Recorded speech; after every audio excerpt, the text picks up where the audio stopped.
Emakumeen etxeak udalerriko emakume guztientzako topagune feminista izan nahi du. Inklusiboa, hau da, getxotar guztientzat.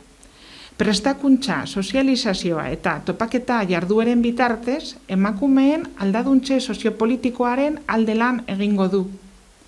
Orain, erronka da etxea modu kolektiboan eraikitzea, udalerriaren aniztasuna ordezkatzen duten emakumeen parte hartzearekin. Aldi berean, emakumeek espazioak izango dituen lan ildoak zehazten lagunduko dute.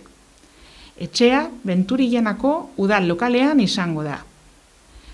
Egoitza horrek beharrezkoak diren baldintzak betetzen ditu, oso gune zabala baita. Emakumeen etxerako programa handi bat antolatu ahal izango da bertan. Gainera, ondo kokatuta dago, Bidezabal metro geltokitik oso gertu. Udalarena izateak obrak ekitaldi honetan egin ahal izatea ahalbidetuko du, Getxoko emakumeek eskatutako ekipamendua lehenbailehen eduki ahal izateko.